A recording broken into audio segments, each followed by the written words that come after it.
Yeah, the immediate story that came to mind with this question around reframing was sort of the before and after of working in the idea space professionally. Before, I had been an advocate, a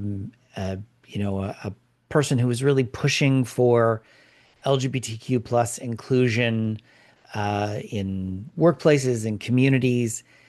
And it wasn't until I had the opportunity to work in this space professionally that I had to reframe and adjust my perspective, and understood that the approach we were taking to LGBTQ plus inclusion at that point wasn't working.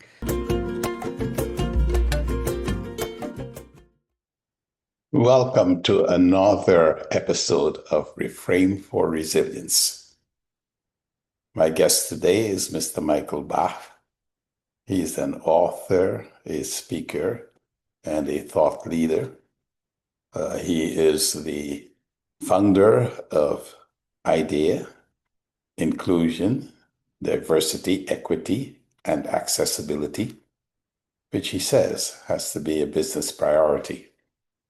As a thought leader, he's made such provocative statements as if diversity is the mix, then inclusion is getting the mix to work together.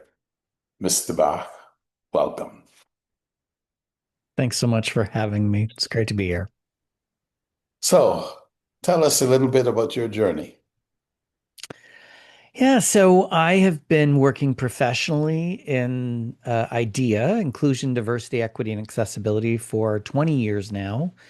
Previously led diversity for the accounting firm KPMG, and was the deputy chief diversity officer for KPMG globally before starting a nonprofit in the diversity space and going out on my own as a speaker. But prior to that, I had worked in what we now call diversity and inclusion for, since I was a teenager, and specifically in the LGBTQ plus arena with trying to create more inclusive spaces for my own community. Ah, fantastic. And my mistake, I'm sorry, of course, it's not DEA. It's not the Drug Enforcement or It's Agency. not the Drug Enforcement Agency. It's IDEA. I forgot the inclusion, inclusion, diversity, equity, and accessibility. Of Thank you course. for reminding me. Yes. So, could you give us during your journey an episode, an anecdote, one or two, where you had to take a different perspective, or where you advised others to take a different perspective, which is what we call reframing. Yeah, the immediate story that came to mind with this question around reframing was sort of the before and after of working in the idea space professionally. Before, I had been an advocate, a person who was really pushing for LGBTQ plus inclusion in workplaces and communities.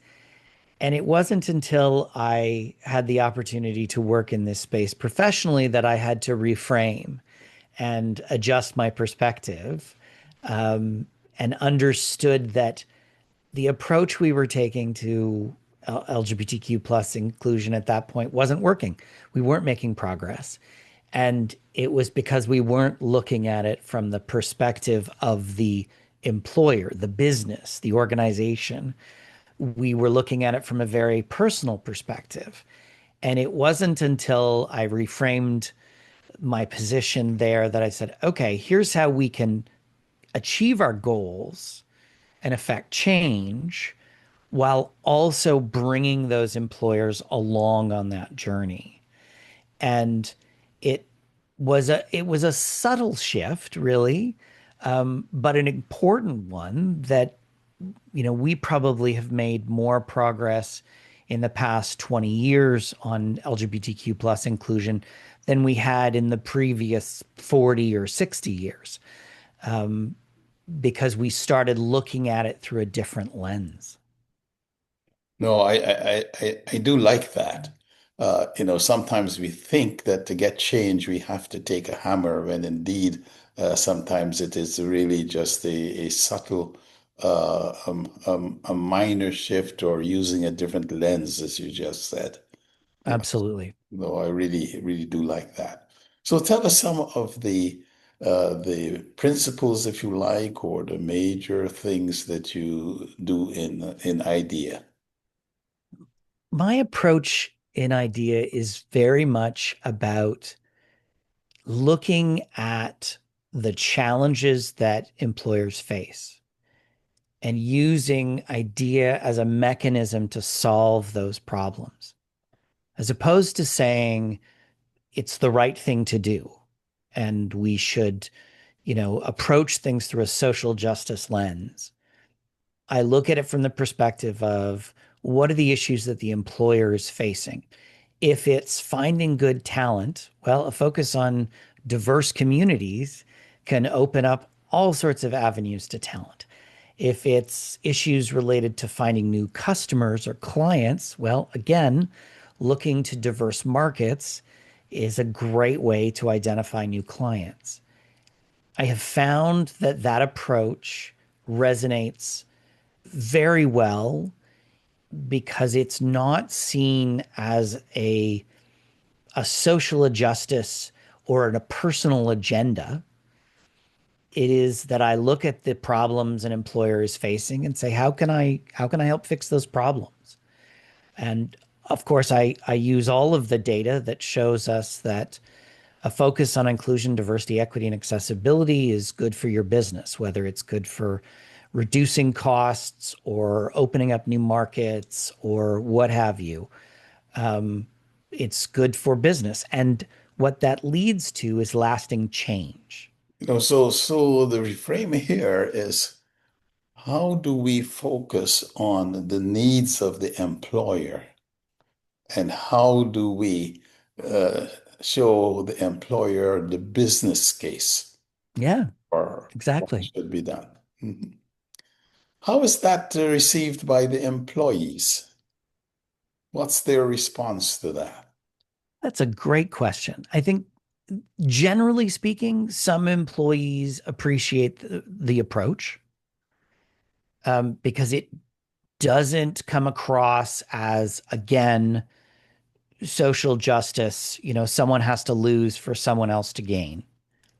There are always people who feel like uh, progress isn't made fast enough and feel like, oh, we need to have a social justice lens. And while I appreciate that perspective and everyone's entitled to their beliefs, I have long said it's sort of a, a take on an old saying. I don't care how I get the horse to the water, but I will make it drink. And I'm more interested in the result and less interested in how we get there. It's interesting, another reframe, because I grew up with the statement, you can take the horse to the water, but you can't make it drink. Absolutely. And I like that reframe. We don't care how the horse gets to the water, we focus on making it drink. Absolutely. Absolutely. Yeah, oh, that's really fantastic. And the other aspect to that is the relationship now between the employer and the employee. Is there a greater trust? Is there greater communication? Uh, Yeah. When employees feel valued and feel like they can be themselves and feel like they belong, the follow on effect for the employer is quite significant, whether it's increased employee engagement, loyalty, productivity, innovation. Um, Employees will want to help their employers be successful when they see that the employer is doing their part to make sure that they are welcomed, that they are treated fairly and with respect. Ultimately, we all want the same thing, right? We want to be treated with dignity and respect. if the company, say, is going through a tough period, have you seen any differences in the way the employees get together and become more resilient to deal with those challenges? Sure. Yeah. I think of a client I was working with back in 2008 when the economy was struggling, and the organization I was working with had to make some hard decisions, and people really came together. And well, not universally, mind you, but people understood like they were going to have to give up some vacation days. And the benefit to giving up the vacation days, as I recall, was that 70 people saved their jobs. Mhm. So everyone gave up one vacation day and 70 people got to continue working for the organization. It's a simple thing, but there was that willingness to give up that vacation day, not just because it was going to save people's jobs, but because they understood that the employer was trying to do their best to make a bad situation better. Employers that kind of walk through those moments and just think, okay, I've got to cut employees, I've got to cut employees. They're not thinking about the long-term impact of that. That, we can be creative and work with our employees to find solutions. Again, when they feel like they matter in the organization, as opposed to when they're just a number. Yeah. One of the things that I say is that when you are in a difficult situation, in a situation where you know you have to do things differently, part of reframing is to focus on the desired outcome, not today, but the desired outcome you'd like to have a year from now. Absolutely. And unfortunately, we react immediately, and I'm just thinking of all the changes that we are experiencing right now. And I am sure that there are many companies that are facing what you just described, Mhm. tough economic situations. Do I downsize? As opposed to thinking about a year from now, how great it would be if you had those employees. So if the employees participated, giving up a day, here and there,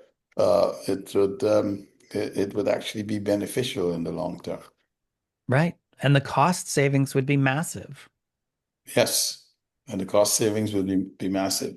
And as a matter of fact, I used to say to people that the real sense, is that drives innovation.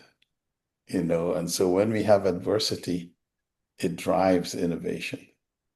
Very much so. Yeah. So, Mr. Bach, thank you very much for spending the time with us.